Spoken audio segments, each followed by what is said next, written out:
On va retrouver Bruno Paradis, comme on le fait à chaque mardi. Salut Bruno.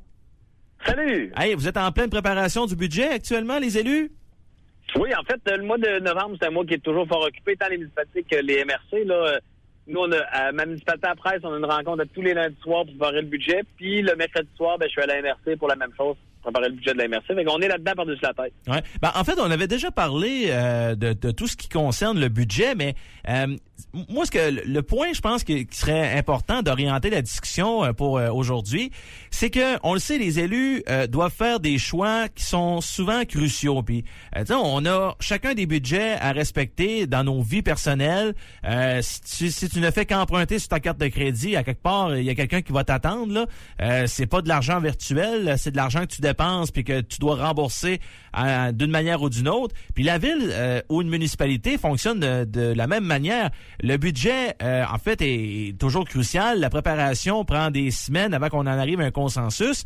Mais souvent, il faut faire des choix qui sont pas toujours évidents. Puis il faut trancher à savoir qu'est-ce qu'on va mettre puis qu'est-ce qu'on mettra pas dans le budget. Oui, si tu me permets, deux éléments. Le premier, je vais revenir dans le temps. Quand j'aime ça faire ça quand j'étais jeune. J'étais président de la commission jeunesse. C'est là que j'avais compris quelque chose. Avant, j'étais plus dans des groupes de revendications, puis je demandais de l'argent à gauche et à droite pour des bonnes raisons, je crois, puis je le crois toujours. Et je me suis aperçu que là, on avait un budget d'environ 400 000 d'investissement par année, puis des demandes, j'en avais pour 800 000 pour 1,2 million. Fait que, tu sais, il fallait faire des choix, puis c'était des bonnes idées ou des belles valeurs qui étaient défendues dans les différents choix. Fait que c'était pas toujours facile, mais là, j'ai comme compris, attends un peu, là. On est obligé, puis peu importe les dossiers, à un moment donné, il y en a tellement de demandes. Fait que il y a une partie, effectivement, qu'il faut faire des choix. Puis il y a une autre chose, c'est que contrairement à nous, on peut arriver à finir une année puis être, je dirais, arriver en tour avec la carte de crédit, mais le municipalité n'a pas le droit. Il doit déposer un budget équilibré. Fait que oui, il y a des règlements d'emprunt, tout ça, qui vont venir augmenter la dette à long terme ou les immobilisations, mais le budget doit être équilibré. Fait que si tu réduis pas tes dépenses, il faut augmenter tes revenus, puis les revenus, c'est les taxes. Fait que on augmente les taxes foncières dans ce temps-là. Ouais, sauf que d'augmenter les taxes, tu le sais, c'est jamais populaire. Puis non. Là, surtout, là, c'est pas si pire. On était à 2 ans de la prochaine élection, mais quand on va arriver l'an prochain, là, pour le budget 2021, je suis pas certain que le maire ou le politicien qui va choisir d'augmenter les taxes à 1 an de son élection, il y a plusieurs citoyens qui vont s'en rappeler là, à ce moment-là. Oui, mais moi, Olivier, là, je suis de ceux qui croient qu'on devrait augmenter les taxes.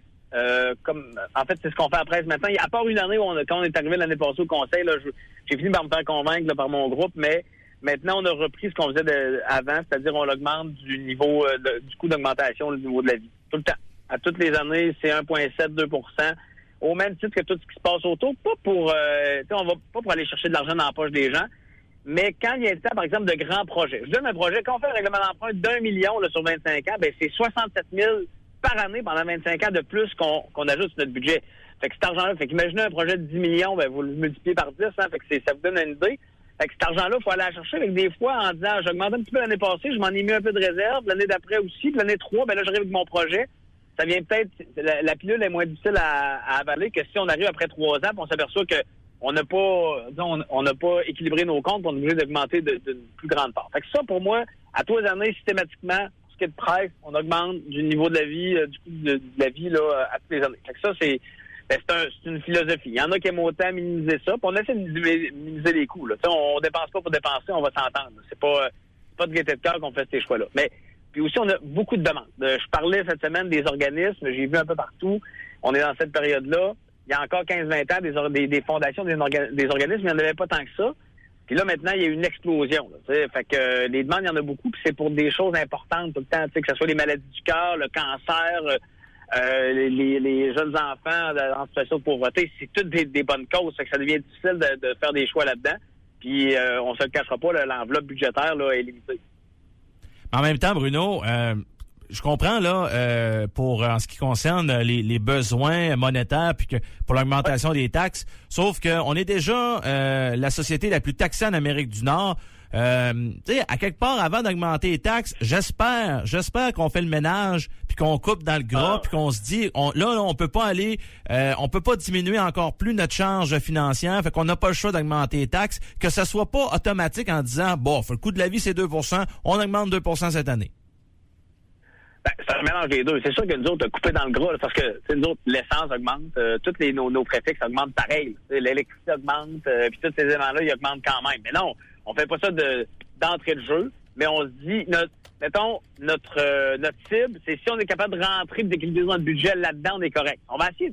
C'est sûr que nous, il n'y a pas grand gras. Là. On regarde toutes nos ressources, je te dirais même, on réévalue toujours nos pratiques. Là. C'est sûr, moi, c'est un gros village, là, à près de 1800 personnes, mais on regarde le déneigement, on le fait comment? Est-ce qu'on pourrait être plus efficace? On a regardé pour changer notre système de chauffage pour venir économiser le diesel. Fait que, on essaye, pas le diesel, mais l'huile, mais on essaie toujours d'évaluer nos pratiques pour que ça soit moins coûteux pour le citoyen. Ça, c'est sûr et certain.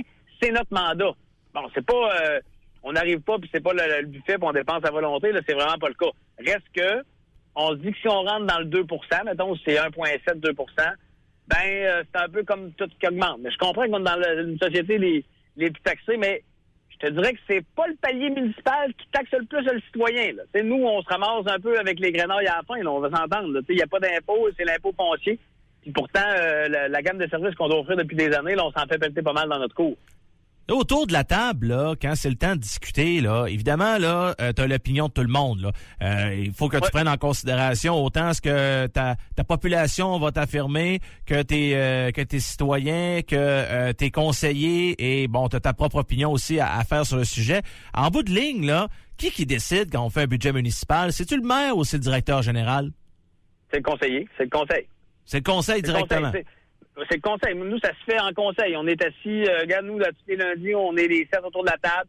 On prend les postes budgétaires un par un. OK, l'année passée, on a dépensé ça. Est-ce que ça représente vraiment la réalité? Puis là, on le voit en plus, qu'est-ce qui était au budget en 2018, qu'est-ce qui a été dépensé en 2019, qu'est-ce qui reste dans notre budget? Parce que des fois, on a mis 5 000 ou on a mis 25 000 puis on a dépensé 20 000. Est-ce que dans les dernières années, ça représentait plus 25 ou 20? Est-ce que c'est une anomalie? Puis des fois, c'est le contraire, c'est un petit peu plus haut, ou est-ce qu'on avait surévalué? Fait qu'on le réévalue en fonction de ça, mais c'est le conseil qui prend la décision, qui va avoir à l'assumer. Parce qu'à la fin de l'exercice, on regarde si on arrive, puis qu'est-ce qui nous manque, puis s'il nous manque, ça implique quoi? C'est-tu qu'on retourne puis on va descendre des dépenses, ou c'est qu'on retourne puis on monte des taxes, t'sais? Fait que c'est les élus qui prennent cette décision-là, puis oui, la population a une influence, on n'est pas fou, on voit ce qui se passe dans les journaux, dans les médias, j'écoute la radio moi aussi, mais ultimement, moi, le rôle des élus, c'est de représenter la population. Fait que je me fie que mes conseillers, mes conseillères, disons, sont l'écho de, ou prennent ce qui se dit de leur population, puis l'amènent autour de la table du conseil lorsqu'on a ces discussions-là. Là. Je peux pas, on y va pas à coup de sondage. C'est vraiment les conseillers, puis ils ont été élus pour ça, c'est leur rôle, là, de se renseigner, d'être au diapason de leur population. Ultimement, c'est avec eux autres que je fais le budget. Hey Bruno, en terminant, tu en as parlé brièvement, mais je veux qu'on y revienne là. Ça aussi, ça fait partie un peu des discussions que vous devez avoir dans la préparation du budget, parce que là, vous êtes sollicité beaucoup par plusieurs organisations, d'associations, d'organismes. Bon, même, je sais que je prends l'exemple de la ville de Rimouski, il a fallu qu'on mette une ligne là, à savoir, OK, on va dépenser, mais à quelque part, on va limiter certaines dépenses parce que ça vient de partout là. On donne plus autant qu'on donnait auparavant.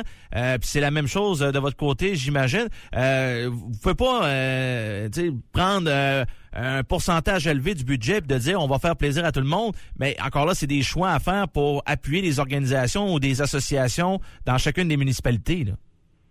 Bien, en fait, c'est parce que, comme je le mentionnais tantôt, des bonnes causes, il y en a tellement, puis je porte pas de jugement sur aucune cause. Là. Quand on arrive à la fin et on dit est-ce qu'on aide l'association du cancer ou on aide Centraide, ça devient difficile. Là, il y a les enjeux personnels de tous et chacun. Nous, on essaie d'être équitable envers tout le monde. Fait que c'est sûr qu'on peut autant donner un petit peu moins à plus de gens, mais c'est juste que ces demandes-là ont explosé avec les années. Là, en plus, il y a les organismes ou les organisations locales. Puis là, il y a du national qui débarque, là, la fibrose kystique, plein d'éléments qui sont tous des bonnes causes. Là. La question n'est pas là. Ben, c'est que nous, on devient limité. Puis des fois, pour une municipalité, par exemple, comme Price, ben, 500 ou 1 000 $, ça peut faire la différence dans la fête de Noël pour les jeunes. Fait que c'est pas toujours facile. Je dirais que c'est ça qui devient les choix, là, des fois, on a l'impression, ben oui, c'est facile de faire des... Non, c'est pas facile. Nous, quand on est en arrière de la table, ben je veux dire, quand on est en huis clos, ben la décision, c'est est-ce qu'on aide tel organisme ou on donne des services à notre population? Puis des fois, c'est dommage. Mais moi, ma première loyauté, c'est envers les gens qui m'ont élu puis qui payent des taxes foncières.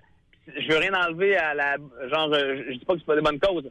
Ce que je dis, c'est qu'ultimement, moi, mon mandat, c'est de donner des services à ma population. C'est pour ça que je lève des taxes. Encore très intéressant cette semaine. Merci, Bruno. Merci, Olivier. Là, t'es tout de suite faire attention à ton budget, là. T'es surveillé. Oui, je m'enligne là-dessus. Salut, Bruno. Au revoir. La langue de bois, la ligne de parti, non merci. Duo d'enfer au FM 93.